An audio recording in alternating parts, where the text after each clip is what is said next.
They called it the frontier of survival. But below the furs, below the hymns and the trade ledgers, burned another trade entirely. Desire, transaction, and misery stitched into every pelt. Whilst the Hudson's Bay guys first arrived, they didn't deliver better halves. They delivered loneliness. And loneliness within the endless winter turns into a foreign currency. By 1700, Fortress York's logs observed USA marriages, not love, agreements. A hunter may want to declare a lady the same manner he claimed a beaver trap.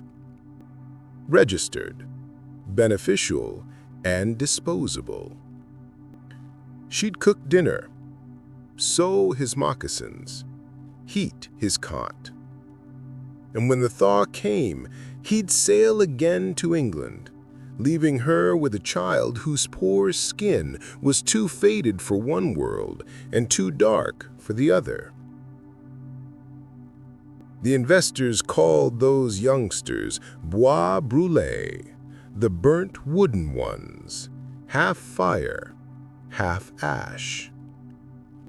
They had become the bridge between two civilizations and the battleground for each.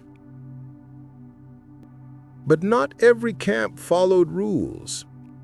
Deep in the snow-buried posts of Manitoba, drunken trappers hosted what they called moon feasts.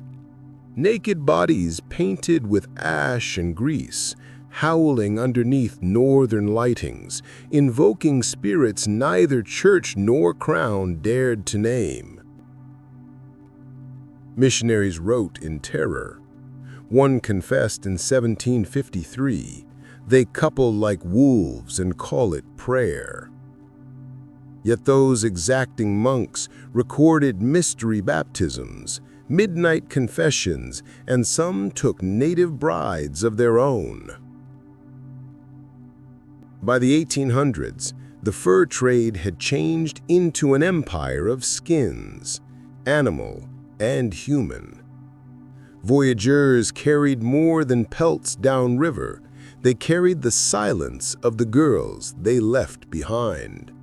And in the journals, among the lists of muskets, salt, and tobacco, you find entries written in a shaking hand. She died of sorrow. The child changed into no longer claimed, buried beneath spruce. This was the rate of conquest. Not in gold nor fur, but in flesh that froze underneath the identical moonlight that guided the canoes. Because in the end, the wasteland didn't just consume men, it gobbled their sins too.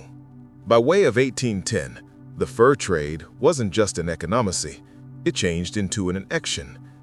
Every deliverer that sailed up the St. Lawrence carried muskets, liquor, and loneliness.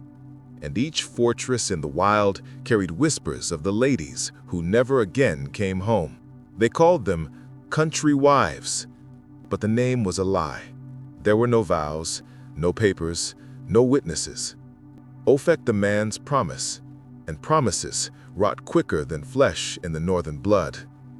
These ladies were teachers of survival. They knew how to trap, to read the river's moods, how to raise children among two worlds. Yet, in the journals of the traders, their footnotes: terrific cook, precise partner, expired. By 1830, the fur posts have been more like prisons than homes. Girls had been bartered, punished, changed. And when riot rose inside the East, so did the trend inside the camps. There were testimonies, half erased, half of denied, of fellows who burned their very own huts to cover the screams, of girls chained during the wintry weather because the priest couldn't arrive, and of newborns drowned below the ice to maintain reputations clean. One letter from Castle Chapoyan tells of a trader who stored a iciness wife for 6 years. While he left, she carved his name into her arm with a fishbone and vanished into the woods. The following spring, the trappers found her cabin, partitions covered in pink handprints, a rosary nailed to the door. Not every story ended in sorrow. Some of the Métis daughters grew fierce. They wore silk and fur, rode like guys, and negotiated with governors face to face. However, even they couldn't break out the stairs. Within the drawing rooms of Montreal, they were called wild. In London, they were called bastards. And inside the North, they were referred to as cursed. Yet they continued. They carried their mother's blood and their father's sins, and they constructed a new human beings from the wreckage. The kingdom would forget their names, but their silence fashioned the land. Because the fur trade was never just about furs. It became about bodies, taken, traded, remembered simply once convenient. So when you listen the romantic stories of voyageurs making song on the river, don't forget this. For every song, there was a scream swallowed by the snow. For every pelt, a prayer that never reached heaven. And for each empire built within the cold, there has been a woman who warmed it and paid the price in blood.